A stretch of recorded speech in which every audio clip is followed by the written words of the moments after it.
In this video, I want to talk about something we call end user pay. And that is very much what it sounds like, giving you the ability to have your end user, meaning your admin or collaborator in your account, pay for assets they order, like floor plans, E57 files, and so on. This is a feature that is only available in enterprise plans, and not all enterprise plans, certainly not the very old enterprise plans, just because they're not built on the same financial system. So it's got to be a newer enterprise plan, and if you don't see this, I highly recommend reaching out to your account executive to see what you can do about changing or upgrading your plan so that you will have this feature available to you. This feature is also closely related to another feature that is enterprise plan only that we call bill back reports. And I did another video about that, so I'll link that in the description below.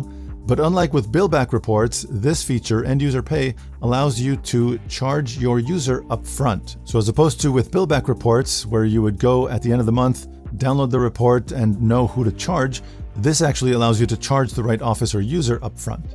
And to do that, it's very simple. The first thing we need to do is set it up in settings. So let's go into the settings tab right here and go into add-ons. And as I scroll down, you can see that, for example, E57 file is right here and allow users to pay for E57 files. So I need to activate this. Same thing with Matterport bundles and schematic floor plans. So in my case, all of these end user pay toggles have already been activated, so I'm all set up. Now to see how it works, let's go into all spaces. I'll find a model, go into add-ons, choose schematic floor plan, for example. Hit get, just like I would order the schematic floor plan, adjust all my settings. We've got videos on exactly what to do if you're not familiar with this page. And at the bottom, I can choose continue to payment. If I didn't have that end user toggle, this would just be an order button and the order would get charged to the organization. Now that we're on the checkout page, I just need to fill in my name, address, go to next.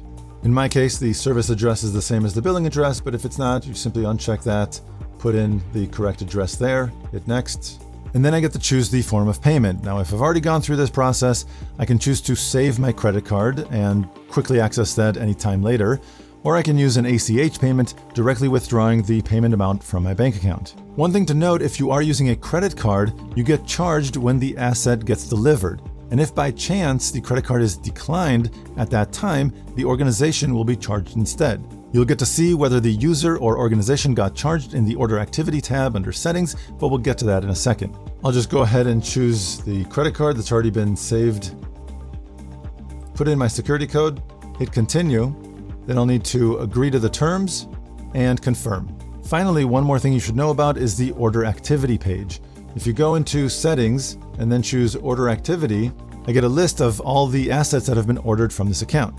Now, if I'm just a collaborator that has access to order some of these assets, all I'll see are the assets that I have ordered. However, if I'm an admin, certainly a billing admin, I'll be able to see all of the assets that have been ordered.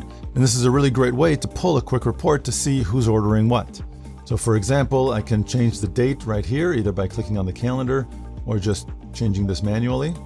I'll go ahead and choose 2026. Let's just go from the beginning of the year until today. And I can choose, instead of all categories, only show me E57s.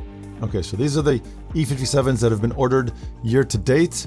And I can see that the user has paid for this one, which is associated with this model.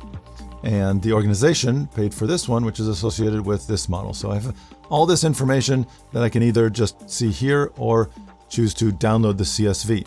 One thing to note about downloading the CSV, if you are going to do that and you have been very, very busy, the CSV is limited to 1,000 rows. So if you want to export all the order activity that has been placed through your organization since day one, you might need to export multiple files. Hopefully that information was helpful, and we'll see you in the next video.